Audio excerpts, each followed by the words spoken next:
I just finished watching A View to a Kill, 1985, and I have to say, it was a bit of a letdown. Despite having some memorable scenes and a few iconic moments, the movie ultimately fell flat due to its slow pacing and uninspired storyline. It's a shame, as there was potential for a thrilling Bond adventure, but the execution left much to be desired. I'd give it a solid 5 out of 10. The movie starts off promisingly with an action-packed opening sequence that sets the tone for what could have been an exciting espionage flick. However, as the plot unfolds, the story becomes more and more convoluted, with twists and turns that feel more forced than clever. One particular twist involving a key character's true allegiance felt especially shoehorned in, doing little to heighten the stakes or add depth to the narrative. Moreover, the pacing of A View to a Kill was simply too slow for an action-packed spy thriller. Scenes seemed to drag on, with lengthy dialogue sequences and drawn-out action scenes that felt more tiresome than engaging.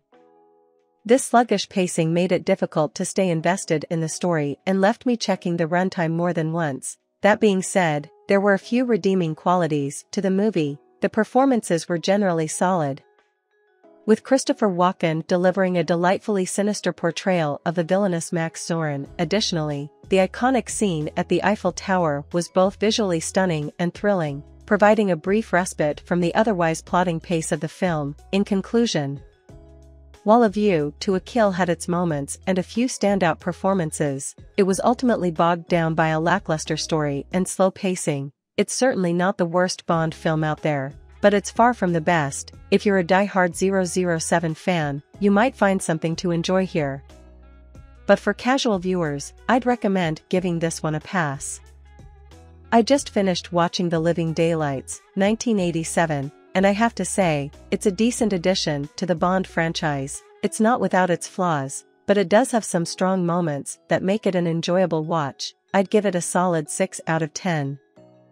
Timothy Dalton's portrayal of James Bond brings a more serious and intense vibe to the character, which is refreshing after some of the more light-hearted takes on 007. The opening sequence, where Bond must eliminate a rogue MI6 agent during a training mission gone wrong, sets the tone for this more grounded approach and is one of the standout moments of the film. The plot involves a Soviet defector, an arms dealer, and a conspiracy that could lead to global conflict. While some aspects of the narrative are engaging, it occasionally gets bogged down in convoluted subplots that can be difficult to follow. The villain, General Koskov, is a bit underwhelming compared to some of Bond's more memorable foes, but the overall storyline still manages to hold your interest. One of my favorite parts of the movie is the action-packed car chase scene involving Bond's Aston Martin. The car is equipped with an array of gadgets, including missiles and a laser, which he uses to evade pursuing enemies on a snowy mountainside. It's a thrilling sequence that showcases Bond's resourcefulness and the film's impressive stunt work. In conclusion, while The Living Daylights may not be the strongest entry in the Bond series, it offers enough thrills and memorable moments to make it worth a watch. Timothy Dalton's performance as a more serious and intense James Bond is a highlight, and fans of the franchise will likely find plenty to enjoy. I just finished watching License to Kill, 1989, and overall, I'd say it's a fairly enjoyable Bond film. While it does have a slower pace compared to some of the other entries in the series, it has its moments of intrigue and action that make it worth a watch. I'd give it a solid 6 out of 10.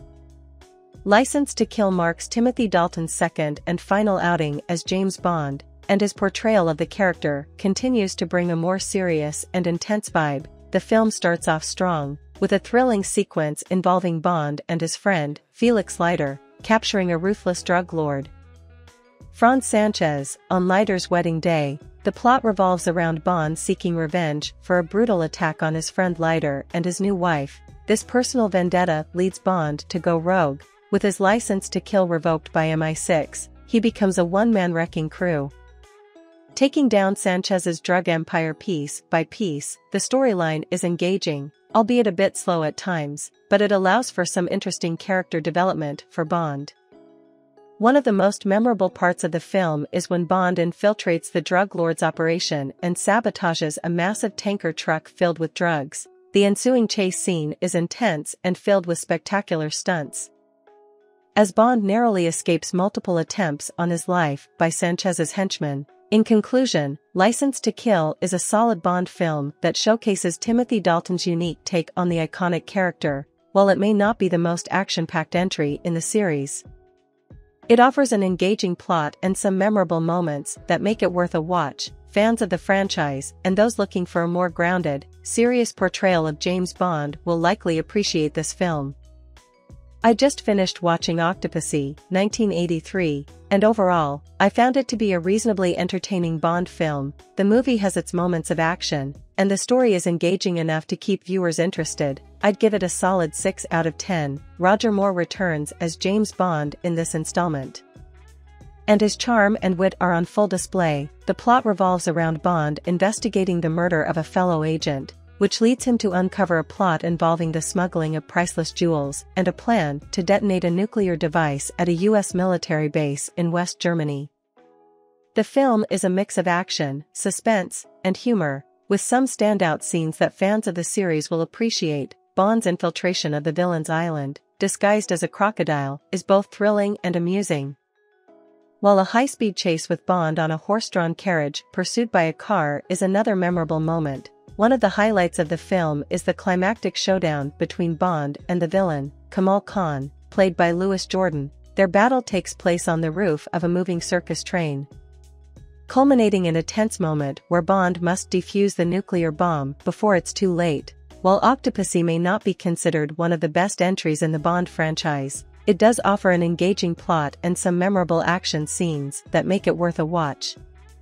Roger Moore's portrayal of Bond is entertaining as always, and fans of the series will likely find something to enjoy in this installment.